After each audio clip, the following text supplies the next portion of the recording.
Magandang araw mga kabi. Magandang hapon pala. Update lang tayo sa mga kalapati natin. Ayan nga. So napakaraming young bird dito. Ayan. So pati yung tatlong young bird dito nung kasama natin, nakasama na. So apat yung young bird natin dito. 1, 2, 3, 4. Bali apat nga. Tapos may nakapisa na naman tayo mga kalapati. Pakita ko sa inyo. Ayan. Magaganda naman yung kondisyon ng mga kalapati natin dito. Ayan o. So yung blue bar rin yung kay paring Molo. Tapos yung choco, nasa may choco ito. Ayun sa atin. So bali baka yung kasama ko ang maglipad niyan kay si Sir SBH. Tapos yung dalawa dito, yung isang checkered, saka isang blue bar, sa kasama natin yan. Ayun. Yun yung may puti sa ulo. Saka isang checkered. Sa kanya yan. Tapos yung apat sa atin.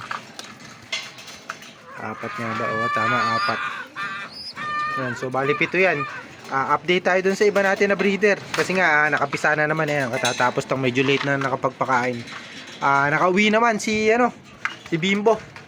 Ayan, si alias Bobo. Ayan, yung kalapati natin na laging late. Bimbo alias Bobo. Ayan.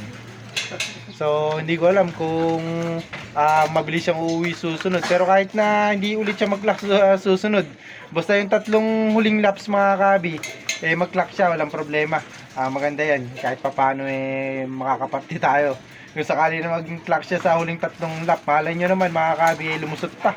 Kasi ibang kalapati nag-clock kapag patapos na yung race o yung dulo na, saka nag-clock. So malay nyo, ganun din siya. So, pero mahihirapan niya kasi wala naman kasing training yan at hindi nga natin na-training kasi nga sabi ko nga sa inyo may inuwi yan. So, bali ngayon, umuwi nga siya, medyo late na. So, kinabukasan na, magang-maga, pagkagising ko, nandyan na. Ewan ko kung gabi umuwi yan o madaling araw. So, baka uminom pa sa nadaanan. So, hindi ko alam kung sa nagpunta yung blue bar natin. Hindi natin na-i-clock yan dahil nga kinabukasan na siya. See you tomorrow na nangyari dyan kay Bimbo. Yan. Ito yung puti, nasan ba yung mga puti natin? So bali paparis ko na to. Kung sakali na mag-itlog yung isang blue bar yung isang puti natin dito nakaparis ni Bimbo, paparis ko na nga si Orange sa isang kalapati natin. So sunod-sunod na bali tatapusin na natin yung iba natin na breeder at i-stock na natin ulit. Yan, so okay naman at maganda naman yung kondisyon. Ito lang talaga yung payat, medyo hindi nakakain, gawa nga ng katandaan. Ito, medyo matanda na kasi ito. Kasi ito, mga kabi, tinetraining na nga yan. Nung kasama natin, nakita nyo yung pakpak, nakatape. Ayan. So far, so good yung mga kalapati natin. Nasa ba isang panlaban natin ng norte? Yun, nasa dulo. Ayan, nag-iisang panglaban natin ng norte.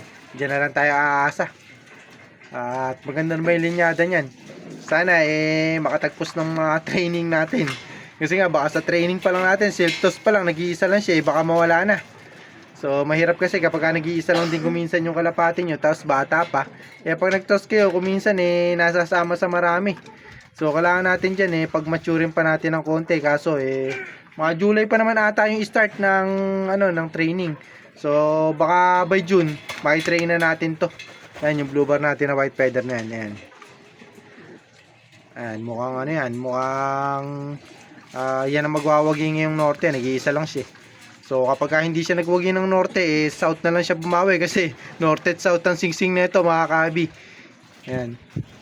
So tumatawid naman ng bundok sa dagat yung lahi ng kalapati natin. Talagang kailangan lang natin ng swerte. Kailangan mag-complete clock yung kalapati natin sa mga darating na race. Pero sa south tayo medyo nakadiin yan kasi nakita nyo naman medyo marami tayong panglaban. So bukod yung panglaban ng kasama natin saka panglaban natin. So pakita ko naman sa inyo yung mga nakapisa nga natin na breeder. Ito ko sa inyo. Ito tayo. So ito yung nakapisa natin na breeder, isa. Ayan gandang kalapati ito mga kabing, yung ko lang nagamit. So bali si big boy natin na ginagamit na breeder, ito nga yung magulang. Ito yung dalawa na to. Yung sabi ko nga sa inyo yung paborito kong blue bar. Ito yung magulang si ito. Yan yung dalawa na yan. So nakapisa na sila kaso isa lang. So hindi ko alam kung mapipisa yung isa. Check ko nga. Makita nyo rin.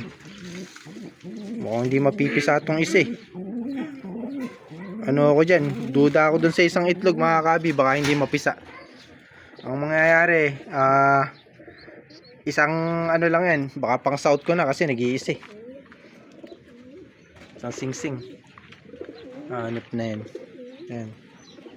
So meron pa tayo nakapisa, yung pamimigay nga natin, pakita ko na sa inyo. At medyo nalilate na. Ayan, 2 points yan, no? Galing talagang mamisa na itong choco natin. Ayan. So pamimigay lang to sa tropa. Ayan. So marami kasing nanghihingi nanghihingi na tropa syempre andyan na nakaupo na sila. Kailangan dire-diretso na yan. So hindi pa kasi nag-iitlog yung puti natin. Pag naging itlog yung puti natin iba naman yung papares natin sa kanya. Paparisan na natin, mapagpalabas tayo ng puti. Check ko yung eto. Yata nakakain to, nakakalimutan na. Ang ganda itlog eh. Mapipisa to mga kabi. So this week siguro yan o susunod na linggo. So baka pag uwi ulit natin nakapisa na itong dalawang blue bar natin. Ayan.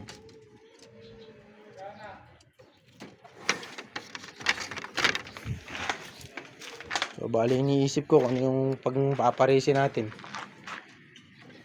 Ito ipaparis natin doon sa grisel natin. Ito si orange. Paparis natin doon, no? Dito sa grisel natin. Ayan. Para mapagpalabas tayo ng medyo puti o sana may lumabas na puting-puti. Ayan, one time gagamitin natin dito. Kaso bata pa to. Barako kasi to mga kabi. Nagparis lang sila na pares barako pero barako to. Malalaman natin kung barako talaga. Pero nilagyan ko na ng babae kasi to parehas. Tigisa sila ng babae pinaparisan nga nila parehas. Ito naman yung blue bar natin na to. Ito paparis ko rito. Ayan, blue bar natin na yan. Ganda. Ayan, no? Pang modelo yan mga kabi. Nakita nyo may tsura. Gandang kalapati. Puro pang modelo na rin gagamitin natin. Hindi na tayo gagamit ng mga pangit. Mahirap gumamit ng pangit. Pangit na yung kalapati. Pangit pa yung performance. Maganda maganda man lang yung kalapati natin Kahit hindi mo maganda yung performance, maganda naman yung kalapati natin. Tama ba mga kabi? Ayan.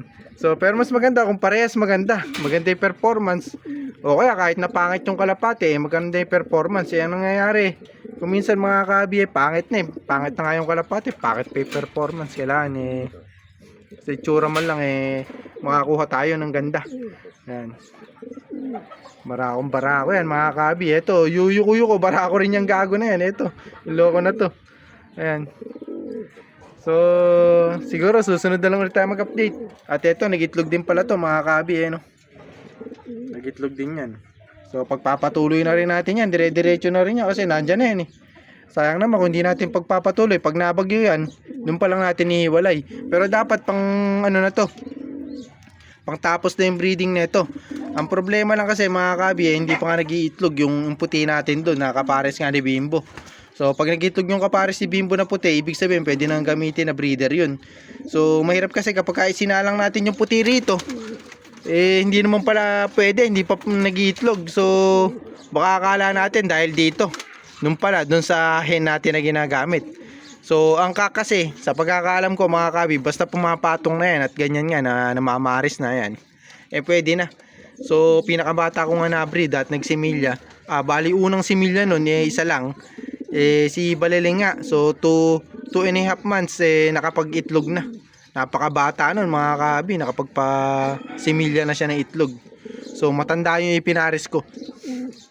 So ngayon parehas bata yung pagpaparisin natin. So kahit yung ibang mga big time puncher naman ganoon ang ginagawa, yung batang kalapate pinapares sa matandang kalapate. So tayo ngayon dalawang parehas bata yung gagamitin natin para makita natin kung may ibubuga. Ayan. So hanggang dito na nga lang yung video natin. Update ko na lang kayo sa susunod na video natin at medyo mahaba na naman. Happy flying sa inyo. God bless.